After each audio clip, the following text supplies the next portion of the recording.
Un caballero y su revólver, Avengers Endgame, En territorio amigable, El complot mongol, Hellboy, No manches Frida 2, Parque mágico, Nacido para ser rey y Shazam serán las películas que comentaremos en este episodio. Bienvenidos a Cinemanet. El cine se ve, pero también se escucha. Cinemanet. Con Carlos del Río, Enrique Figueroa, María Ramírez, Diana Gómez y Roberto Ortiz. Cine y más cine. Bienvenidos. Cinemanet. @Cinemanet en Twitter, facebook.com/Cinemanet, Cinemanet 1 en Instagram y Cinemanet 1 en YouTube son nuestras redes sociales. Yo soy Carlos del Río. Les saludo a nombre de Paulina Villavicencio, nuestra productora general, de Uriel Valdés, que está al pendiente de estos episodios, y con mucho gusto saludo a Enrique Figueroa. Mi estimado Charlie, gente de Cinemanet que nos escucha, Urisman que nos apoya, pues muy contento de estar en un Cinemanet más, un Cinemanet de cartelera, y bueno, contento de platicar de cine, Charlie. Muy bien, pues vamos a arrancar con algunos de los estrenos. Vamos a hablar de Avengers Endgame, pero antes tendremos que comentar una película que también está entrando en su corrida comercial el mismo fin de semana, que se llama Un caballero y su revólver. The Old Man and the Gun es el título original, una película del 2018 de David Lowery, protagonizada por Robert Redford, Casey Affleck y Sissy Spacek. Exacto, es interesante porque sí, muchas películas que como que no quieren estrenarse en este fin de semana. Nadie quisiera. Pero estas las lanzan un poco porque ya las habíamos podido ver. Un caballero y su revólver la pudimos ver como parte de la gira de lo mejor del Festival Internacional de Cine Morelia del año pasado. Y otra que también platicaré ya también la pudimos ver. Entonces como que aprovecharon a darle salida. Y finalmente, digo también, o sea, que pareciera que no, pues hay gente que igual no quiere ver Avengers, entonces... No, por supuesto, no, hay otra opción, ¿no? Totalmente, pero es cierto, están tomando películas que ya habían tenido otro tipo de distribución. También hay películas del Tour de Cine francés que se están estrenando en este fin de semana y bueno, pues la vida sigue, ¿no? La vida sigue, pero bueno, justamente por si ustedes conocieron a Robert Redford a partir del mundo del MCU, ¿no? El llamado MCU. Claro, también participa allí, es verdad. Mi cabeza explota. Pues también ha hecho otras cosas. Y esta película ya la platicamos el año pasado, si no me equivoco, con Diana, a quien le mandamos un abrazo grande. A Diana de Idalí Gómez. De Idalí, exactamente. Y pues es una película muy interesante en donde nos cuenta la historia de un ladrón de bancos, interpretado por Robert Redford, es decir, ya un ladrón de bancos veterano, muy elegante. Es de estas historias en donde, y creo que son buenos papeles para gente ya de la edad de Robert Redford, en donde nos van marcando cómo eran esas personas hace o cómo era una sociedad hace muchos años, y lo digo porque este ladrón de bancos es un ladrón de bancos muy elegante, ¿no? Que viste bien, ¿no? Es traje, muy caballeroso. Traje, corbata, chaleco, sombrero. De hecho, el póster es él caminando con su portafolio, acomodamos el sombrero, ni siquiera se le ve el rostro. Es un póster muy elegante también. Y es muy elegante también al momento de esas escenas en donde llega y pues los roba. Pues es tan elegante que hasta cautiva a las cajeras de los bancos, ¿no? Entonces es una historia muy interesante, es una historia de soledad también, que es lo que permite un poco personajes de la edad del que está interpretado en The Old Man and the Gun, como también se llama en inglés su título original, y encuentra a otro personaje también de avanzada edad, interpretado por Sissy Spacek, que también vale la pena y es agradable verla en pantalla. Actúan también Casey Affleck, Danny Glover, entre los nombres conocidos, Tom Waits también. Entonces, la verdad es que es una película interesante, sencilla y que se siente como una despedida de Robert Redford, que ha dirigido. Ha sido actor, que es de lo que más se le puede recordar. Ha sido director o fundador de festivales, ¿no? Sundance, siendo el festival que él funda, y que también por ahí mencionó que ya iba a estar fuera de esta organización. Entonces, pues sí, es una despedida muy, muy linda, que además a mí también me generó ecos con esta película del golpe, ¿no? Que además es una de las películas más célebres de Robert Redford y más divertidas también. Y que con Paul Newman también hizo Butch Cassidy and the Sundance Kid. Él era el Kid y por eso se llama el Festival Sundance. Sí, exactamente. Gran western, muy divertido. Sí, la verdad es que la carrera de Robert Redford tiene de todo, ¿no? La otra vez estaba viendo esta película que se llama El Elegido, o ¿cómo se llama? Que es de béisbol. The One, que es una película muy entretenida también por si les gusta el béisbol. La verdad es que la carrera de Robert Redford ha dado de todo.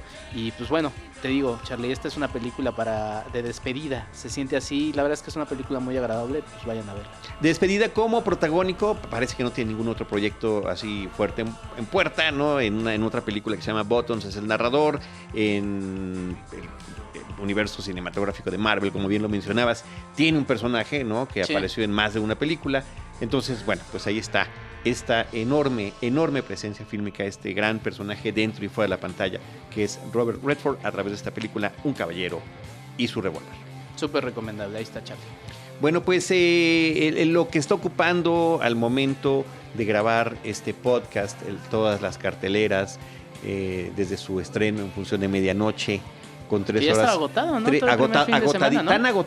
Tan agotado que además de la función de medianoche, de 3 horas con 2 minutos de duración, bueno, a las 3, abrieron funciones a las 4 de la mañana para salir a las 7 en viernes e irse derechito a su trabajo, ¿no? Digo, para un periodista, yo no me voy a echar esa cantaleta. Estaría interesante esa crónica, ¿eh? Sí estaría interesante esa crónica. Sí, yo tampoco me la echaría, así que ojalá que alguien lo haga. Exacto, y no, bueno, lo comparta. A ver, de nuestros colegas en redes sociales, yo leí que Alejandro Olascoaga había comprado boleto a las 4 de la mañana. Pues, así que él nos podrá decir. Pues ya le preguntaremos. Sí. Además que sepa que lo andamos mencionando aquí. Saludos. En Cinemanet. No ha venido a Cinemanet.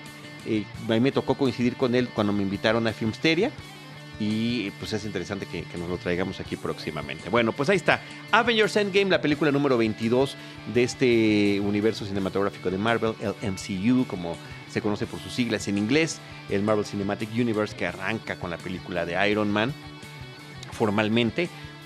Hay más películas sobre personajes de Marvel que no pertenecen a este universo fílmico, previas e inclusive posteriores a Iron Man, pero esta finalmente es una película que viene cerrando un ciclo. Exactamente, esa es la película que cierra un plan bastante interesante, muy ambicioso, y finalmente yo creo que bien logrado. Yo creo que muy bien logrado, mejor de lo que pensaba yo desde el principio. Debo decirlo, y está grabado y está consignado en los episodios de Cinemanet a lo largo de estos años. Cuando arrancó esta idea y empezamos a ver las primeras películas, yo siempre dije qué disparejas están, cómo le van a hacer. Y yo de las primeras que dije qué mala película es, fue Thor. Me parece que sigue siendo una de las peores. Resulta que ya no es la peor, pero resulta que ya no, después de 22 ya no es la peor. Pero sí está en los niveles más bajos. Un humor ramplón, me parece súper desaprovechado, porque después ya vimos a Chris Hemsworth con esta vis cómica que la ha utilizado en diferentes filmes y que le funciona muy bien. En ese estilo que no lo está inventando él, pero de que sí, digamos, es un humor que parte de esta poco asociación con su físico. ¿No? Dices, ese tipo así grande, grandote, ¿cómo va a estar haciendo bromas? Y resulta que sí las está haciendo y resulta que le funcionan muy bien. Y que al personaje de Thor me parece que le queda muy bien. Bueno, me parece que no funciona en la primera película. Pero a pesar de estas disparidades, de esta diferencia de directores, de estas diferencias de actuaciones, al final, después de las diferentes etapas por las que ha pasado este proyecto, resulta que sí lo terminan consolidando en esta película final, que a mí personalmente me pareció sumamente divertida. Vamos a hablar de esta película sin spoilers.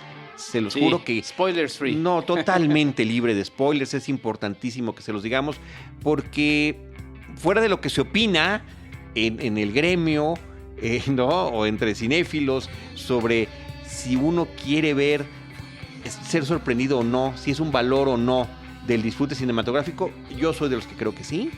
Y esta película, a través de las referencias que tiene a la cultura popular, a las referencias que tiene a su propio universo que han creado, y a otro tipo de películas, nos entrega un producto que con todo y la emotividad y las acciones y los efectos visuales y demás, a mí la parte más valiosa con la que me quedo, Enrique, de esta experiencia fílmica, reitero, de 3 horas de duración, con 2 minutos, en la que pensé que además no iba yo lograr llegar al final de la película sin haber hecho una escala al baño.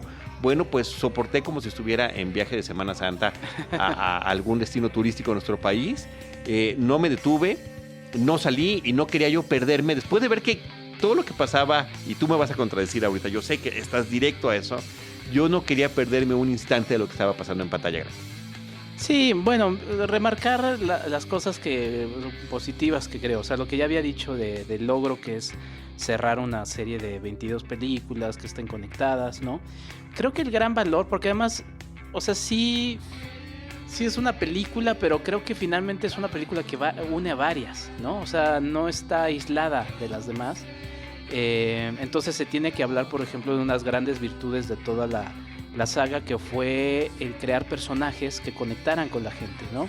El crear personajes que ahí sí va atribuido a diversos directores. La verdad es que ha tenido una variedad de directores que cada quien ha puesto su granito de arena. Yo creo que uno de los responsables es la primera etapa de fueron 4 etapas, ¿no? del universo cinematográfico Marvel. En la primera etapa es donde se van presentando. Yo me acuerdo mucho de la primera Capitán América, esa escena en la que se lanza el Capitán sobre una granada. Te van definiendo muy bien las características, las diversas personalidades de los personajes. Eso está bien, eso creo que está bien. Lo que yo vengo arrastrando un poco desde la pasada Infinity War es que visualmente no son películas interesantes. Son interesantes las interacciones, los chistes, pero como película, en el sentido más amplio de lo que es el lenguaje cinematográfico, no es una película interesante. Y no me voy a ir más allá ahí de, es que el cineasta de arte. No nos vayamos tan lejos, vayámonos sobre la misma serie. La primera Avengers, inclusive la segunda, aunque sí ha sido la más vapuleada, la de Age of Ultron, dirigidas por Joss Whedon. Hablando en ese caso, de la de Age of Ultron, de las más malas de la saga. Sí, pero visualmente es más interesante que estas últimas. Te voy a poner 2 ejemplos, Charlie.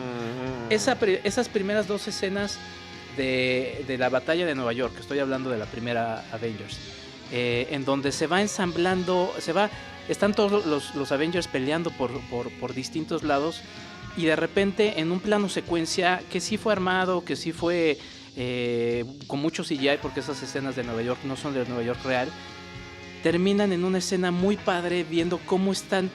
Tú te das cuenta nada más por las imágenes cómo los personajes terminan trabajando juntos en ese ensamblaje visual.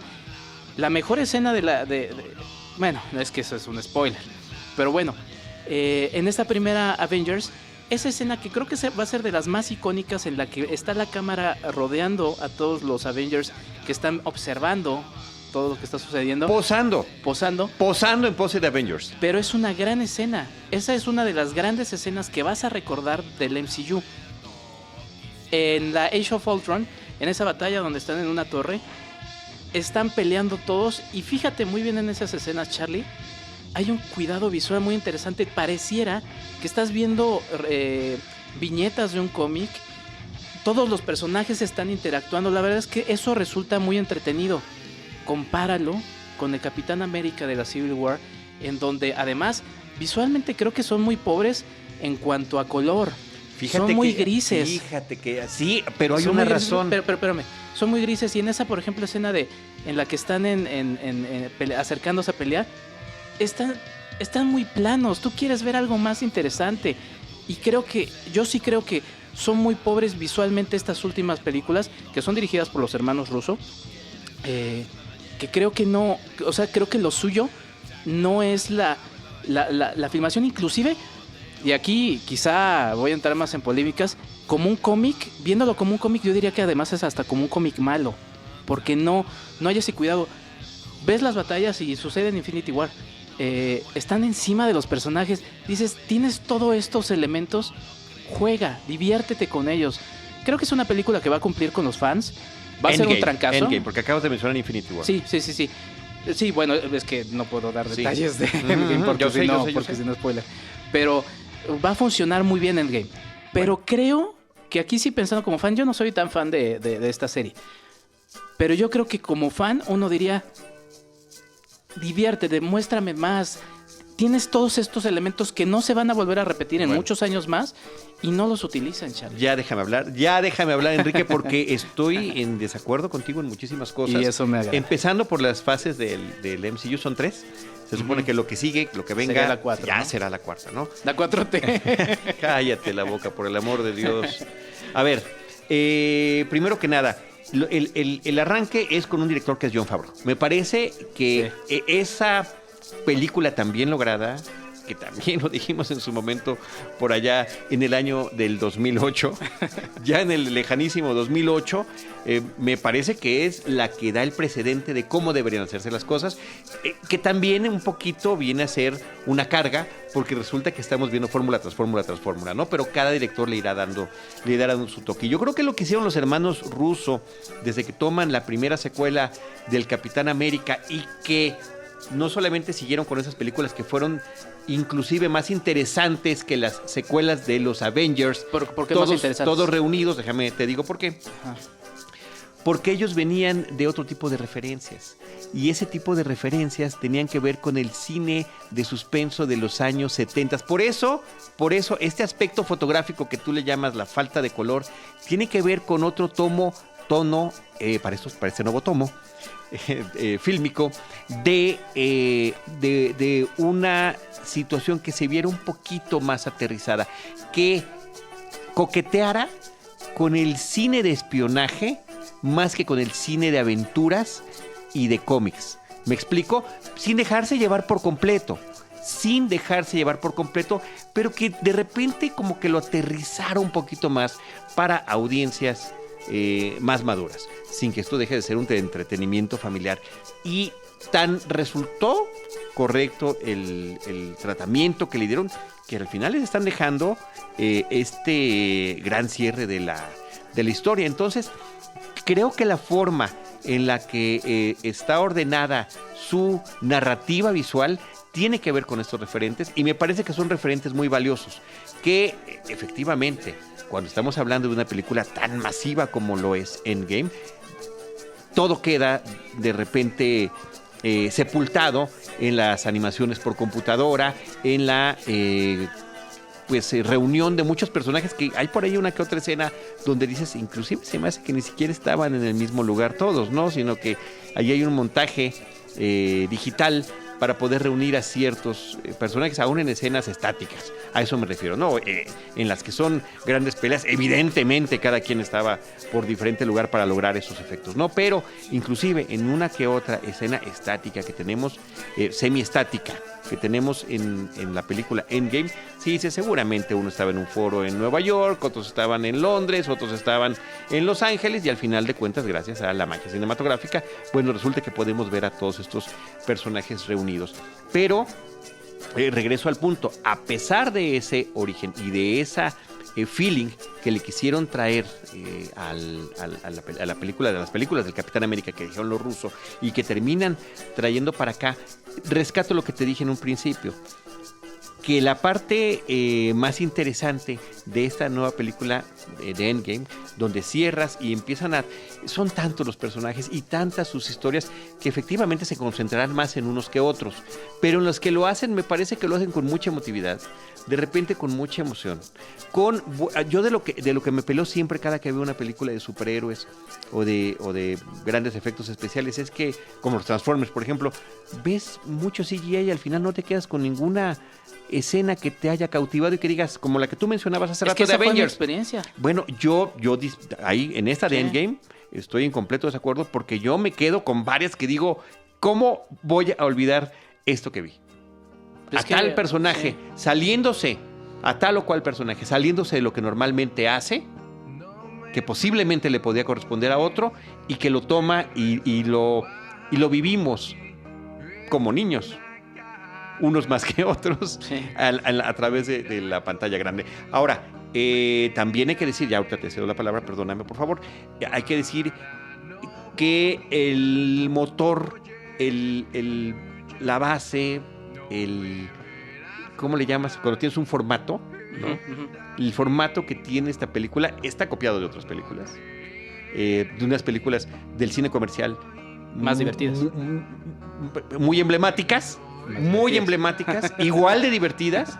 Claro que tuvieron esas películas el factor de la originalidad y de su lejanía en el tiempo, ¿no? Nos estamos refiriendo a los años 80. Entonces, ahí pierde porque finalmente pues está utilizando un recurso que a otro le funcionó, que lo aplica, pero lo aplica muy bien, Enrique. Lo aplica muy bien para que funcione la película y para que, a pesar de la famosa duración, tú te quedes cautivo viendo la historia. Es que sí, mira, o sea, yo no voy a ir en contra de la emotividad que pueda generar a quienes gustan de los personajes. Yo lo estoy viendo de un ojo de alguien que no está tan acompañado de estos personajes. Y de alguien que inclusive, por ejemplo, ese fue mi problema con Infinity War. Me interesaba más el fondo que tenía un personaje como Thanos.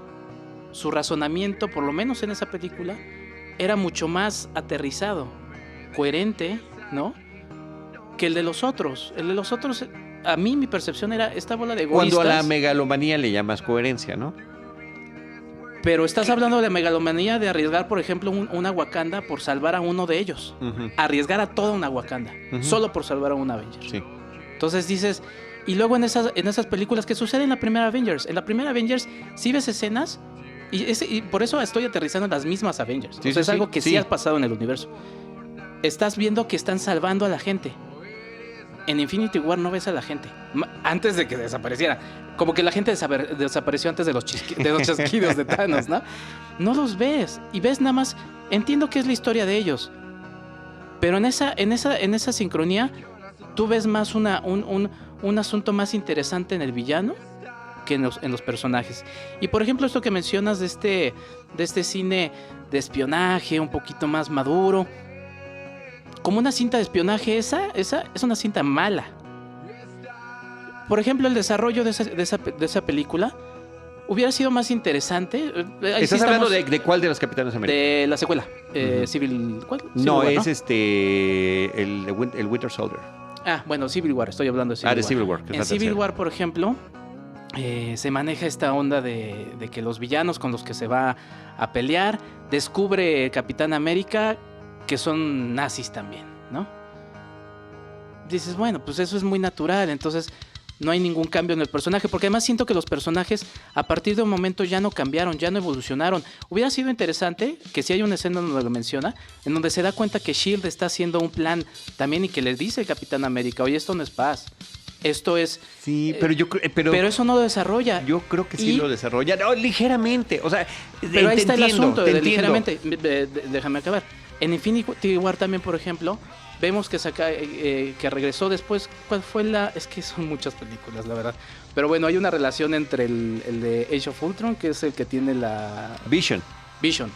Esa historia no se desarrolla en pantalla. Esa historia, como que por alguna razón nos debemos decir, o sea, están muy bien juntos y son muy felices. Eso no lo vemos en pantalla y perdón, como una persona ajena, dices... pues no me interesa porque no los he visto desarrollarse en pantalla. Que ese también es un asunto que habrá que ver si en el próximo plan de Marvel, si lo desarrollan en series de televisión, podría ser.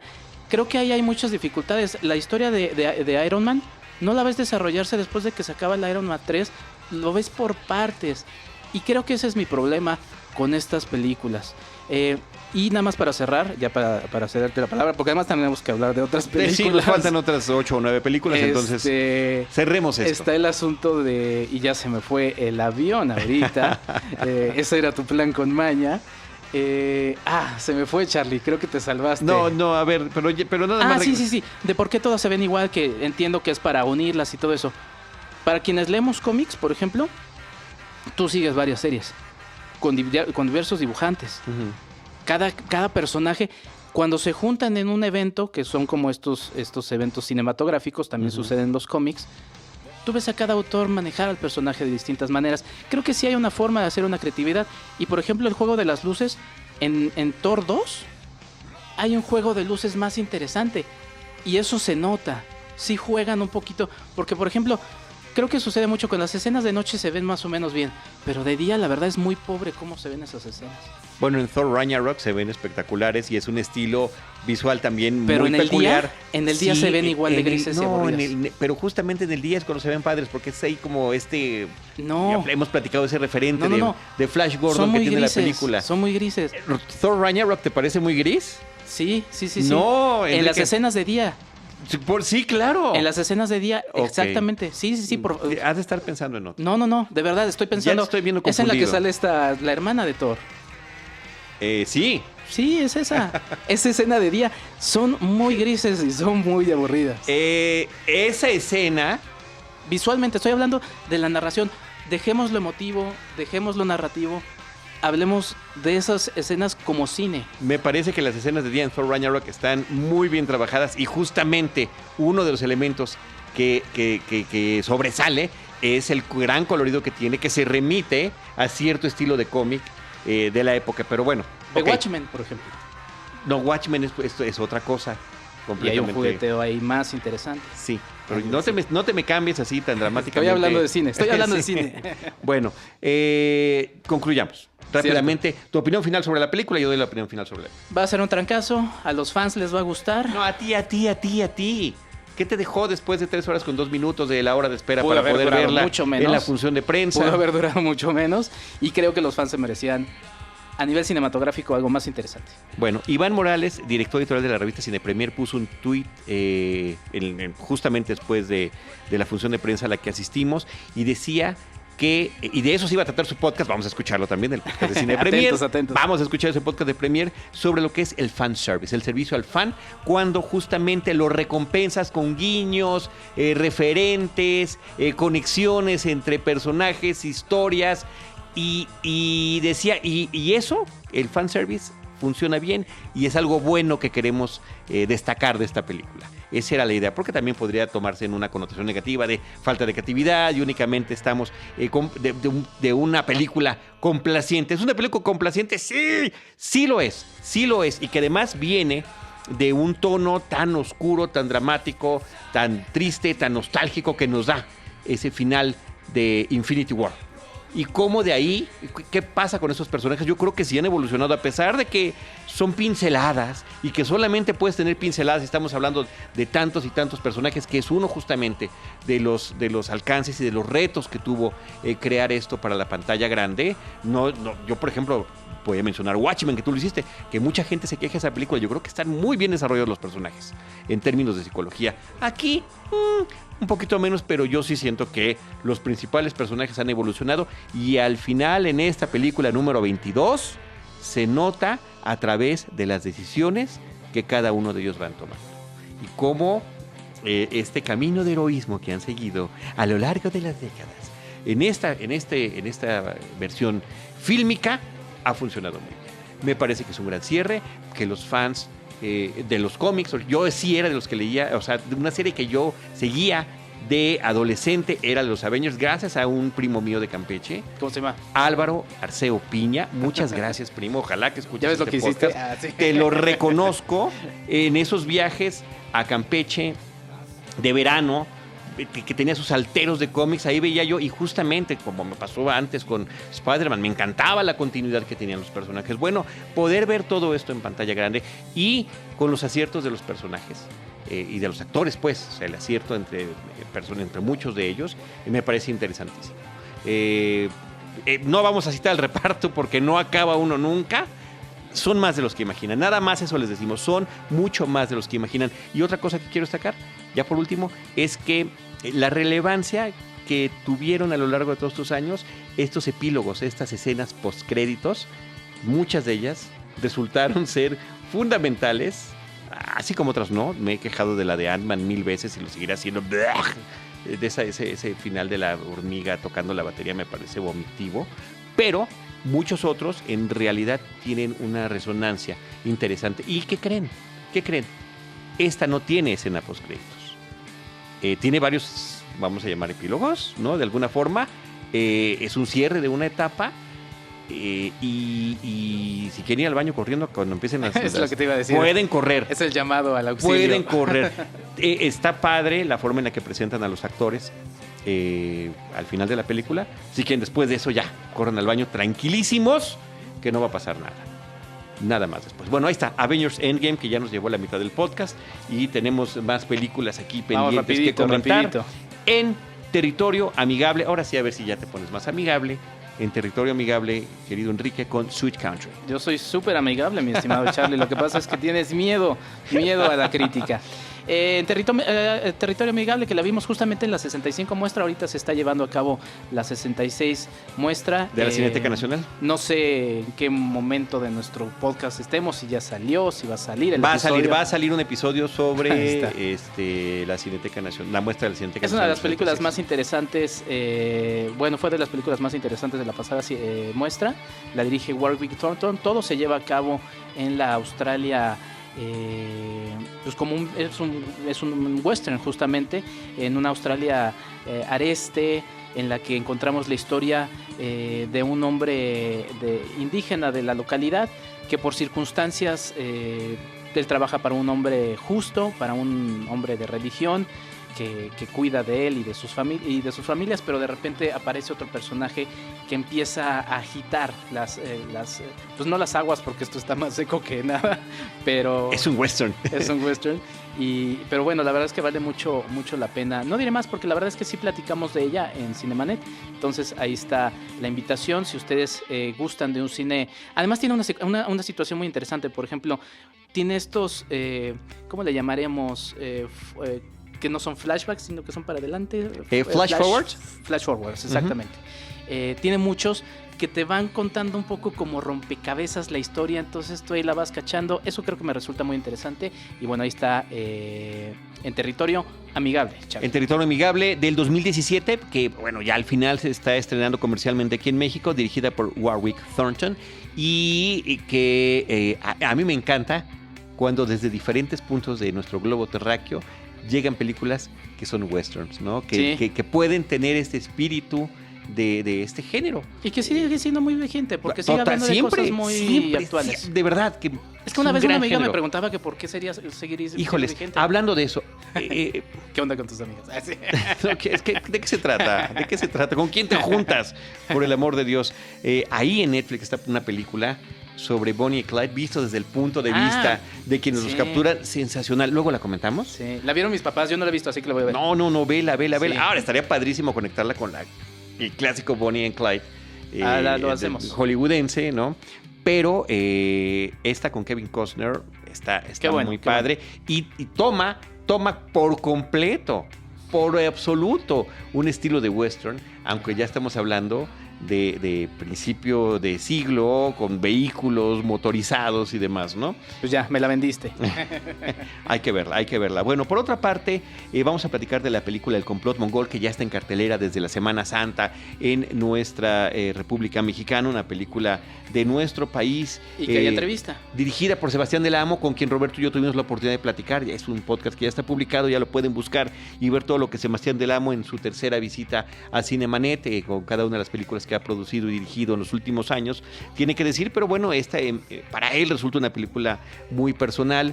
Desde cuando también ya nos había dicho que quería hacer una película del complot mongol basada en la novela que él tanto ama de Rafael Bernal, una novela que su mamá le dio desde que era adolescente, de la cual ya existe una versión fílmica previa, pero de la que él se desprende por completo, donde toma un reparto, pues digamos que es un reparto muy interesante. Interesante, pero y muy variado.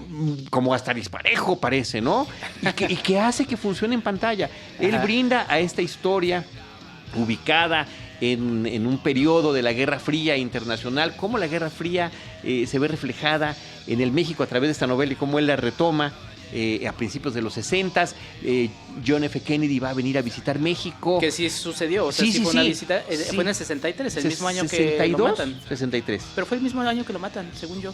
Bueno, justamente para ver si había o no una complot para asesinarlo aquí en México. Sí. Que hay que recordar que Harvey Oswald estuvo en México también. Por eso es muy interesante todo este asunto, esta pinche intriga internacional. Esta pinche intriga internacional, como dice el personaje desde la novela, el personaje que se llama Filiberto García y que en la pantalla grande interpreta muy bien, me parece que también Alcázar lo hace padrísimo. Tiene un estilo peculiar de fotografía, la cinta que toma distintos colores primarios y se los da a cada personaje, lo cual crea un contraste muy interesante. Tomado, él nos lo dijo, sí, de Dick Tracy, la película de Warren Beatty. Es que yo pensé en una novela gráfica, justamente. Sí, ¿no? Sí, es un poco eso lo que está haciendo. Entonces, tiene una serie de referentes visuales, de repente también un poquito como han hecho otras películas, como algunas de las que hemos comentado recientemente, de aspectos sociales de otras épocas que al final de cuentas se están reflejando acá, y de repente nos trae frases de cosas que están pasando hoy en nuestro México. Bárbara Mori apareciendo, bueno, todos los actores que interpretan a personajes internacionales están interpretados por personajes mexicanos, con maquillaje, con acentos y demás. Ese fue un asunto antes de que los viéramos, o sea, que se dijera que Bárbara Mori iba a interpretar a esta personaje. Sí generó ahí como un poco de aristas, pero cuando lo ves, no sé, por lo menos en mi experiencia, yo la verdad es que primero me olvidé un poquito de que era ella, y la verdad es que es un papel muy interesante. Sí, además en principio, si yo le decía, si no me dicen que es Bárbara Mori, a lo mejor no me doy cuenta. Yo se me hace conocida, pero no sé quién es. Sí. Ahora, sí se nota en todos los casos que es un mexicano haciéndola de extranjero, pero recordemos cuántas veces los gringos han interpretado a mexicanos. Sí. No, hasta Charlton Heston salió de mexicano. Entonces, bueno, ella también produce, que también es muy interesante. Parte del juego. Ese asunto. Bárbara Mori también produce la película.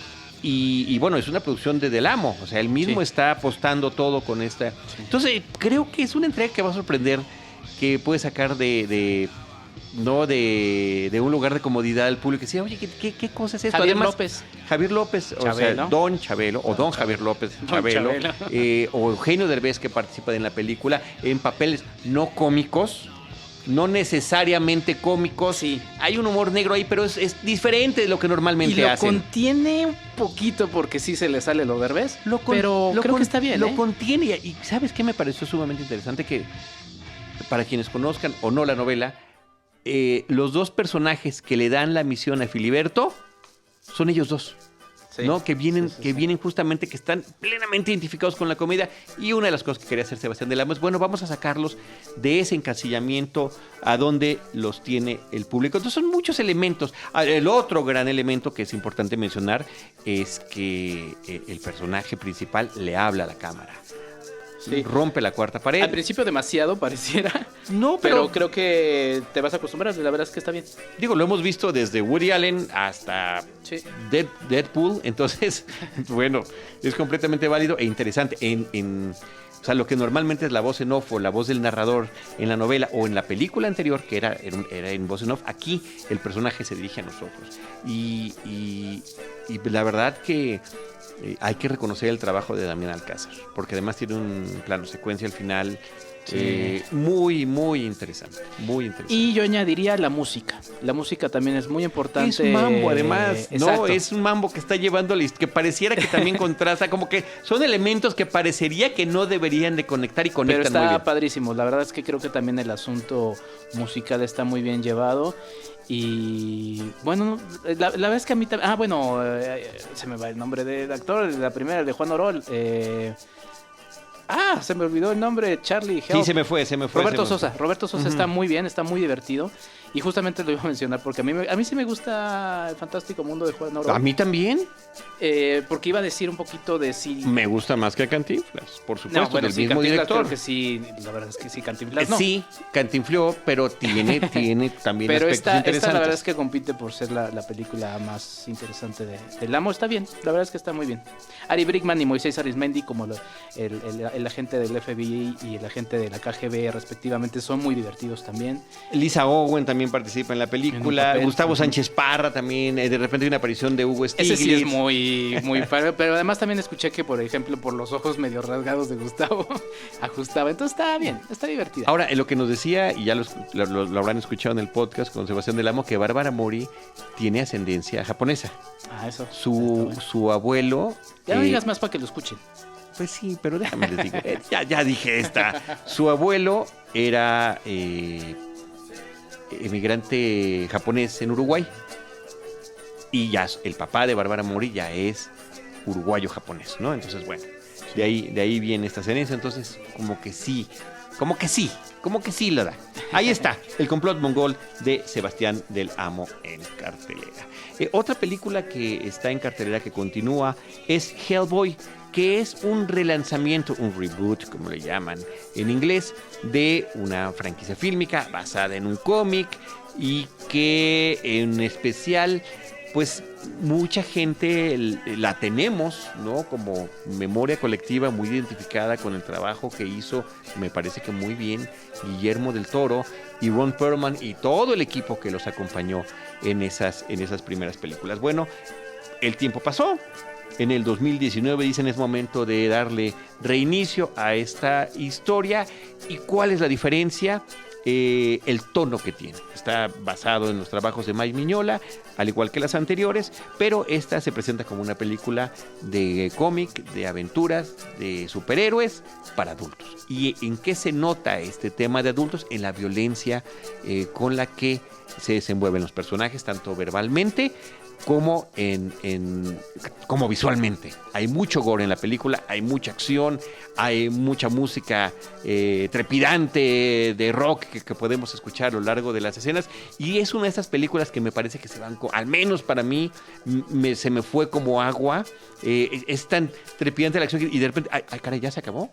Y es un relanzamiento en el sentido de que se cuenta nuevamente el origen del personaje, con nuevos intérpretes. Pues en primer lugar está el actor protagónico David Harbour, que lo vimos como que ganó notoriedad gracias a la serie de Stranger Things en Netflix, como este alguacil con un pasado terrible y que a través de la historia que se va desarrollando con los niños, ¿no?, empieza a ganar nuevamente empatía a partir de una pérdida muy grande que él había tenido personalmente. Es un hombre grandote, fortachón. A mí me tocó inclusive estar en una visita al set de Stranger Things, muy agradable, simpático. Cuando Stranger Things ganó algún premio importante, él fue el que habló por parte de todos y bueno, se le fue a la yugular al presidente de los Estados Unidos, Donald Trump. Pero bueno, lo eligen a él y aunque físicamente los personajes terminan siendo muy parecidos, porque no es que Ron Perlman se parezca a David Harbour o viceversa, sino que ambos son caracterizados como Hellboy. Sus corpulencias particulares y faciales los ayudan para esto, y la diferencia al final, insisto, está en el tono. Sigo pensando que las películas de Guillermo del Toro pues efectivamente tienen una confección más detallada, un estilo más personal, que empatan con eso, y esta termina siendo una película de aventuras trepidante, irregular, súper irregular. No, hombre, más irregular no se la pueden imaginar. Yo tengo dudas de la caracterización de esta, porque fue una de las cosas que vi que más criticaban. ¿Tú cómo la viste? La caracterización de... No, a mí me pareció bien. A mí me pareció bien. Ese no es mi problema. Ya. Mi problema es que la historia está muy dispareja, que la historia está muy floja. Me parece que Mila Jovovich pues se nos desperdicia, la quieren poner como la gran villana y no sé si logra darlo.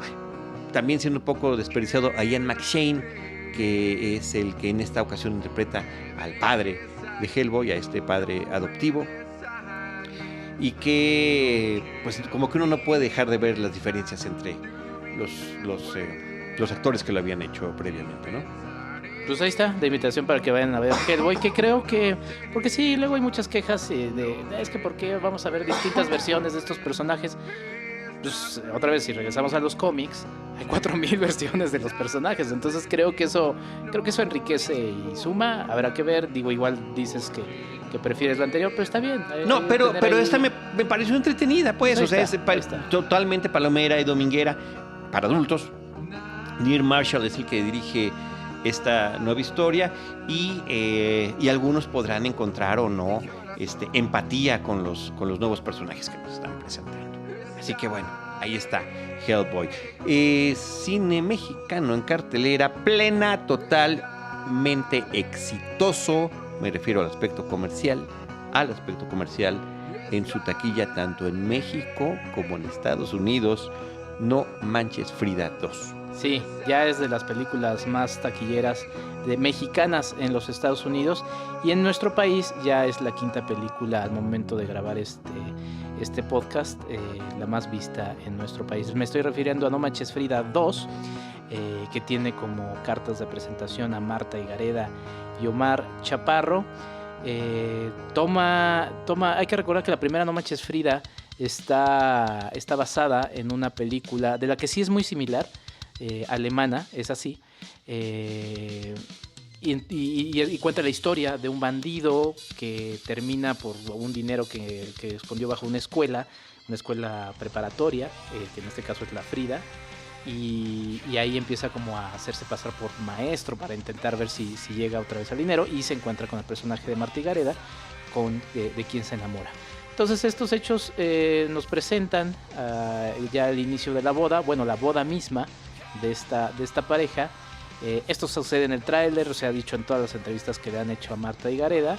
El personaje de Omar Chaparro llega en un estado de ebriedad absoluto y le vomita en cantidades industriales a Marta Higareda. Ya desde ahí te marca un poco el tono que va a tener la película. Que también cuando escribí mi reseña en Tomatas, que la pueden ver ahí, dije, la verdad es que es un humor que hemos visto replicado en muchas películas de los Estados Unidos. También, eso es un humor que hay. Mi problema con la película de No Manches Frida 2 es que todas las escenas parecen hechas como por sketches. No sé si también obedece, y también por ahí podríamos tratar de ver el éxito que ha generado, a estos clips que de repente pueden subirse en internet y que son muy populares, porque va así a un público muy joven esta película. Entonces podría ser que por ahí va un poco la forma como tan de sketches que está hecha la película. No noto una historia. Hay a gente que le gustó la parte romántica de No Manches Frida, la primera parte. En esta queda un poquito en segundo plano, porque también intentan contar otras historias, también con el elenco juvenil que está presente, otra historia inclusive con un valor moral ahí que queda un poquito pues en segundo y hasta en tercer plano. Está como curiosidad que está Itatí Cantoral haciendo un personaje curioso, pero ahí la verdad es que siento que la película está muy desconectada en una del trama. Cinematográficamente pues no podemos decir mucho, pero también entre las virtudes y sé que quizá también ahí se pisan algunos callos, la verdad es que una productora mexicana, en este caso Marta Higareda, tenga éxito en un público, en un país como Estados Unidos, y también acá creo que es algo que vale con el público latino en Estados Unidos. Sí, que vale la pena revisarlo. Y pues también el camino de una carrera de un cuate que ha trabajado mucho por ella, que eso sí hay que decirlo, Omar Chaparro. También podrán generar las marchas en contra de que haga cine o lo que sea, pero ha sido consistente con su trabajo, y de que le ha chambeado. Sí, No Manches Frida 2 no es una película interesante, lamentablemente. Es una película que ha conectado mucho con el público, que también por ahí tendrá que analizarse y verse, porque hay muchas películas de mayor manufactura que no conectan, también esa es una certeza, no conectan con la gente. Y pues bueno, yo creo que ahí viene una tercera parte, hay una segunda parte también de la alemana, hay hasta una tercera parte de la alemana, pero no tiene nada que ver con o sea, tiene algunas cosas similares con la segunda parte alemana. La versión mexicana se fue por otro lado, y yo creo que sí viene una tercera parte. Estamos hablando también de algo después de ese éxito, pues y estamos hablando de algo muy poco común también en la industria del cine mexicano, secuelas, ¿no? No me acuerdo cuál será la última. Bueno, sí, la de Kilómetro 13, ahora viene la de que es una precuela, ¿no? La de Matando Cabos. Bueno, pero bueno, son asuntos que no estamos tan acostumbrados en la industria mexicana. A toda máquina, ¿y qué te ha dado esa mujer? Sí, bueno, claro. No, bueno, podemos irnos a trilogías y demás, en el cine más clásico, sí. Pero bueno, pues ahí está, Charlie. Bueno, pues Nacho G. Velilla es el director de las dos. Director español, de las dos películas. No Manches Frida y No Manches Frida 2. Y dime una cosa, ¿este humor escatológico con el que arranca la película lo mantienen? ¿Continúan las secreciones corporales siendo motivo de humor? Entre comillas, humor. Sí, no, pero sí es un humor, no sé, no, es un humor que apela como a lo más básico, así vamos, ¿no? Bueno, ahí está. Ahí está, No Manches Frida 2, exitosísima. comercialmente en venta de boletos y demás. Por otra parte, quiero comentar que la película Parque Mágico continúa en cartelera. Esta es una película animada que proviene de los Estados Unidos, una cinta hecha con una gran corrección y recursos en su manufactura y narrativa visual, que eso pues lo consideramos ya, viniendo de una producción estadounidense de un gran estudio, lo consideramos que ya debe estar por dado, ¿no? Lo damos por hecho que así viene la película. El tema de la historia me pareció sumamente interesante, la premisa me parece muy buena. La cinta narra cómo una niña tiene un vínculo muy especial con su madre, porque prácticamente todos los días están jugando a imaginar un parque de diversiones tipo Walt Disney World, un mundo personal donde entre ambas van creando cuáles son las atracciones. Y lo hacen con cubos y con juguetes, ¿no? Lo hacen con la imaginación, un poco, por ejemplo, como en Toy Story, que tú ves que el niño está jugando con el banco de cartón y sus juguetes, pero estás viendo como si fuera una película lo que está pasando. Ese recurso es utilizado aquí a través de ciertos muñecos que son como los protagonistas del parque. Vemos la versión en juguete y vemos cómo es la versión fantástica, la versión de la imaginación. ¿Y qué sucede qué sucede con la niña ante la posibilidad de pérdida de la madre por una enfermedad y la separación? Entonces esta película se convierte, que eso es lo que me pareció muy, muy interesante y muy acertado, que se pueda platicar a través de historias accesibles con los niños en una película familiar. Que tú digas, pues todos estamos expuestos a la pérdida. ¿Y qué pasa cuando esa pérdida llega? A través de la tristeza y a través de la nostalgia, la niña empieza a rechazar todo lo que hizo con el parque mágico, tanto lo que imaginó como con lo que hizo efectivamente con figuras, porque lo va trasladando a la realidad. Está como en 3 niveles, ¿no? La forma en la que se lo imagina, en la que lo quiere exponer, y de repente, cuando ella, por una situación, vamos a llamarle mágica, como la del parque, lo visita y este parque está en ruinas, porque es un parque que está abandonado. Y cómo ella tiene que venir a término con esta especie, vamos a llamarle especie de duelo que está viviendo. Esa parte me parece interesantísima de la película y me recordó muchísimo la película de un monstruo viene a verme, A Monster Calls, una película del 2016 de J.A. Bayona, de este realizador español, que nos presenta más o menos lo mismo, pero con un grado, además de la acción real, mucho más duro, ¿no? Con una mamá ya con un cáncer terminal y unas pesadillas terribles que está teniendo su hijo, ¿no? Véanla, si no la han visto, véanla, si ya la vieron, vuélvanla a visitar, me parece que vale muchísimo la pena. El tema con la película de Parque Mágico, Wonder Park, es que se va por otro rumbo, lo que tiene que ver con el desenlace, y que de alguna manera me parece que de una manera muy fuerte, pues rompe con el mensaje que quería dar. Hace rato hablábamos de cómo llevar a buen término la complacencia cuando hablábamos de Avengers. Esta complacencia no le viene nada bien al desenlace de la película. Me parece que es una película entretenida, es una película familiar, es una película que puede abrir un diálogo sobre la pérdida con los niños, eso está padre. Pero si hubiera tenido un desenlace distinto, no tan complaciente, me parece que le estaremos poniendo en otro nivel. No tan grande como el de Kubo and the Two Strings. Que se llamó Kubo. ¿Kubo? Sí. Bueno, algo y Samurai también ahí. Y la búsqueda de Samurai. Sí. Kubo y la búsqueda de Samurai, por eso me quedé así callito, porque estaba pensando cómo le cambian los títulos. No tan alto, pero sí en ese camino.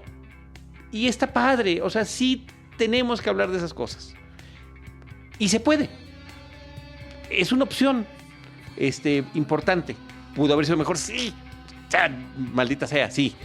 Pero me parece que es lo más valioso. Y es algo que no me esperaba yo de la película. Wonder Park es el título original. Película del 2019. Que pues ahí está en cartelera. Pues vamos con otra película para... Sí está planteada para un público infantil, que es Nacido para ser rey, The Kid Who Would Be King, que mencionabas ahí. Charlie hace referencia a una película que hay que ver también. Sí, bueno, aunque sea ya nada más por el título, ¿no? The Man Who Would Be King. Creo que- de John Huston, los del 75, con Sean Connery y Michael Caine, una gran película. Entonces hay un juego de palabras, ¿no? El hombre que se ríe, ese es el niño que sería reír. Sí. Fíjate que cuando yo la vi en la función de... Es una película que sí que tengo muchas ganas de hablar. Voy a ser muy breve porque la verdad es que nos colgamos bastante. Pero es una película que cuando yo vi la promoción como que no me llamaba nada la atención. Me la pidieron en tomatazos.com donde pueden leer mi reseña. Y cuando la terminé de ver, la verdad es que la disfruté muchísimo. Me la pasé muy bien. Está planteada para un público infantil, juvenil, yo diría sobre todo. Nos plantea la historia de Alex, que es un chico en Inglaterra que tiene una amistad muy fuerte con un compañero, y Alex termina siendo como el salvador de este compañero de un grupo de bullies, ¿no? Un grupo de bullies que se autoproclama como los reyes del reino, ¿no? Los reyes de esta escuela. Y la película va presentando diversos matices. No quiero revelar mucho porque la verdad es que se vuelve una grata sorpresa. A mí me pareció un viaje como estas películas de los años 80, ¿no? Me recordó a Haití, me recordó en este planteamiento de este grupo de jóvenes, ¿no? Uh-huh. que están llevándose de aventura, mucho de aventura y de amistad, de valores. La verdad es que es una película que resulta muy interesante, también con elementos mágicos, ¿no? También de otra vez de ese cine de los 80. Y todo esto lo traigo a colación porque últimamente los 80 han sido muy sobreexplotados. Sí, una referencia importante. Pero resulta muy interesante ver cómo con un planteamiento sencillo, muy bien manejado, es posible volverlos a presentar y que te parezcan frescos, sí, a nivel experiencia, ¿no? Y también hay algo muy interesante de esta película, que es una historia que hemos visto repetida en muchísimas películas, directamente ligadas a esta historia que no voy a decir más. No es spoiler. No es spoiler. Y ya te lo dije y sí, tú no lo querías saber, así que bueno, ya que lo sepa el mundo. Así es. Que es la leyenda del rey Arturo. Uh-huh. Es la leyenda del rey Arturo sin más. Entonces tú ya sabes también en qué va a acabar, ¿no? Uh-huh. Y eso no te genera, digamos que conoces los spoilers, uh-huh, y no te importa. Dices, no te genera conflicto. Dices, pues lo quiero ver. Ahí está, ¿no? Ahí va un guiño. Y resulta muy interesante porque además, como digo, es una película que la leyenda del rey Arturo no solamente se ha contado tal cual, sino que ha sido replicada en otro tipo de historias que sigue siendo la leyenda del rey Arturo en espíritu, en esencia. Y esta te dice, es capaz de volverlo a hacer y que te vuelva a divertir. O sea, no necesitamos calcarlo. Hay muchas referencias a una película que luego supe que tienes muchas ganas de hablar, que es Excalibur. Sí. Muchísimas referencias. Sí, me encanta Excalibur. En el elenco, que eso pues no es un spoiler porque está ahí, sale Patrick Stewart. Uh-huh. Y es un link muy interesante. Un vínculo muy bonito. Y el personaje de Patrick Stewart es muy padre. Me recordó inclusive también hasta Volver al Futuro, por la relación de un personaje joven que viene siendo Merlín con el personaje de Alex. Este personaje Merlín es como una especie de Doc Brown, pero joven, muy interesante. La verdad es que es una película muy interesante. Vale muchísimo la pena que la vean. No creo que termine en las grandes películas del año, pero la verdad es que sí es una película que sí diría, pues la volvería a ver cuando la vuelvan a pasar, porque es una cinta con la que lo pasé muy bien. Pues ya, ahí está. La verdad es que es bueno, una y gran experiencia, estás omitiendo un elemento mágico que adorna y que complementa esta película, que es Rebecca Ferguson. Sí. que por el amor de Dios no podemos dejar de mencionar que además es Morgana. Sí, entonces, es Morgana. Siento chinitos aquí en los brazos. Ahora, no pienses que va a salir como la Morgana de Excalibur, porque esta es una versión para jóvenes. No, yo sí, claro. Pero sí resulta muy interesante.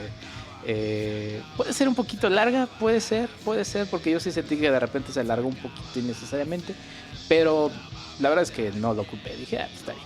Oye, aprovecho para hacer ese comentario de lo que pasó ahí en redes sociales. Pusiste una imagen de Merlín, de la película de Excalibur, y yo puse Uther. O sea, yo no fui malinterpretado y además corregido. Sí. Me dijo, no, ese no es Uther, es Merlín. No, sí, sé que es Merlín. Pero tú lo hacías con referencia porque le dice Uther. Al papá de Arturo. Sí. Y de que el nombre de Arthur y de que Uther rimen y suenan muy similar.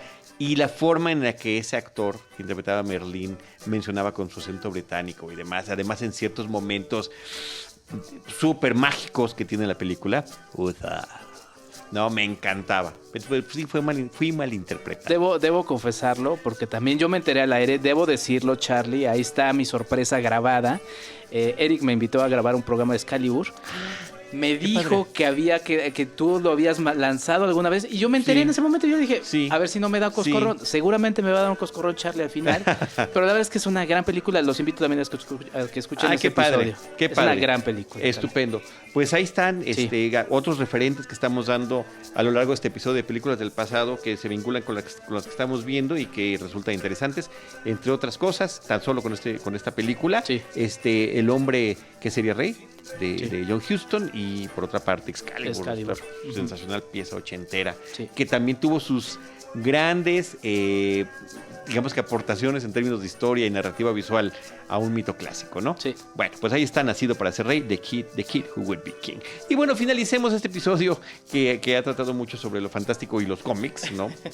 Con Shazam, que continúa en cartelera.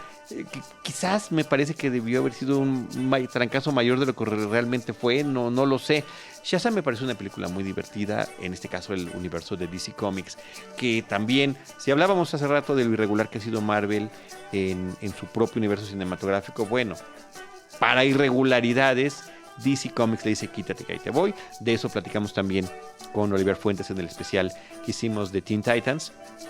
Y aquí la gran diferencia es que de estas últimas películas medio sórdidas que han tratado de hacer de su propio universo fílmico en torno a la Liga de la Justicia, bueno, de repente resulta que la de Shazam es una película otra vez con este estilo ochentero de contar la historia, con una gran ingenuidad, una ingenuidad que vive y se canaliza, literalmente se canaliza a través del personaje principal, que es un jovencito que por una situación mágica se le dan las aptitudes, cuerpo, fortaleza y superpoderes de un superhéroe, pero conservando su personalidad de joven, casi niño.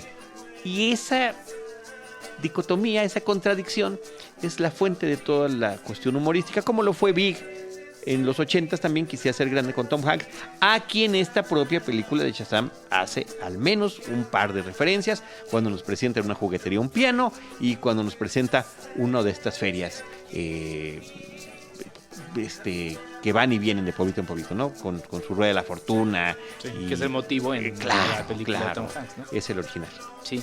Pues sí, una película interesante. A mí sí me gusta la irregularidad, porque de repente la irregularidad te permite sorpresas, te permite cosas distintas. Entonces a mí me gusta la irregularidad del universo DC Marvel. Entiendo que a nivel... De DC Comics. De DC Comics, sí, perdón. De DC Marvel. Sí. DC Marvel. Ya estás haciendo tu crossover aquí súper fuerte, súper clavado. Pero es que además, bueno, es que ya igual ahí vamos. Shazam, el nombre original, aunque fue una compra que hizo DC después, el Capitán era el nombre de Capitán Marvel, justamente. Entonces, pues ahí está. Por eso lo sé. Sí. ¿No? Pero bueno, a lo que iba era que es una película entretenida. Iba al asunto, ya ves, me sacas de mi... Estaba con yo que soy como súper disperso. Pero bueno, a mí me gusta la película. Sí, es una película, como dices, que también es de un grupo de jóvenes. Sí, que entiendo que a mí me gusta la irregularidad, pero que entiendo que a nivel producto no ha de ser tan emocionante para la empresa. Pero a mí me gusta porque de repente saca este tipo de productos. Creo que esto va a generar una serie de películas. Habrá que ver cómo lo van desarrollando. Hay muy buenos chistes también, ¿no? Me recuerdo uno que están volando a lo lejos y se están hablando. No diré más, ¿no? Está muy padre. Está muy bueno, muy bueno. Y me gustó mucho porque también, no sé ahí la verdad cómo lo manejó el director, o sea, cómo fue el planteamiento inicial. David F. Sandberg.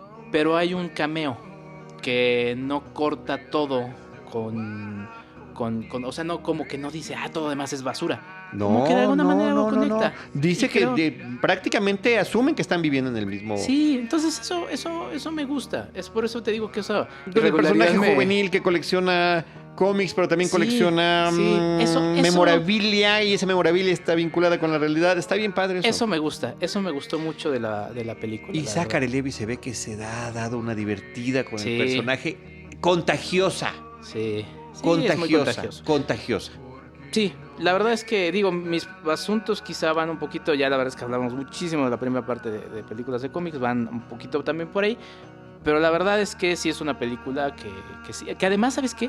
Son de estas películas que sí se te antoja decirle a alguien, oye, vente a verla, ¿no? Sí. Y la quieres ver con alguien más y como para hasta ver sus reacciones. Creo que sí es de esas películas que luego no pasa con todas, ¿no? Pero esta sí es como de, vente.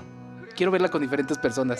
Para ver cómo reaccionan. Sí. Porque, por una parte, la película está también tomando un esquema mucho más clásico que viene inclusive de la primera Superman de finales de los 70s, sí, donde el personaje descubre sus poderes y en pequeñas misiones los va utilizando y tiene ciertos elementos donde, pues, no en una tienda de autoservicio podrá llevarse a cabo una pequeña aventura y siempre habrá un camión en peligro. Y juega con esos elementos, ¿no? Está haciéndonos estos... lo estamos retomando igual, pero es un poquito diferente, pero es porque es por aquí. Eso está bien. Ahora, a mí también me recordó... La historia del cómic data de muchos años antes, pero en televisión en algún momento hubo una superhéroe por accidente, The Greatest American Hero, que tiene también como vasos comunicantes. Este era un hombre común que recibe de unos extraterrestres un traje que lo hace súper poderoso, pero él pierde las instrucciones. Entonces tiene que empezar a aprender cómo se va a utilizar. Y pasa una escena que es igualita en esta película. Le tiene que decir a un niño que le diga cómo volar. O sea, qué es lo que tengo que hacer yo para poder volar, ¿no? Para saber si puedo volar. Y a través de estos tropiezos es que va descubriendo sus poderes y canalizándolos, ¿no? Entonces, bueno, pues ahí están, insisto, estos vasos comunicantes. Y también hay un mensaje de inclusión, de muy familia. Muy importante, sí. Que además creo que no queda de manera como ñoña y... Ni ñoña, ni postiza, ni forzada. No, creo que está bien. Y la verdad creo que eso está padre. También. Sí, a mí también. Puede terminar con un tono amable. Eso me gusta, eso me gusta. Ahí sí que ahí está Shazam.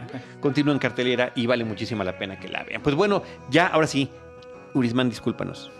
Perdón. Estoy produciendo, hay que platicar. No quiero ni verla ahora. Oye, estoy operando gracias a tu guía y a la guía de Urisman. Creo que fue un peligro que operaras. Sí, porque ya no me fijé en el tiempo. La grabación por primera vez en todos estos años, primera vez que me toca hacerlo y se me pasó la mano, pero bueno. Felicidades, Charlie. Pues espero que sí se haya grabado. Ahorita veremos.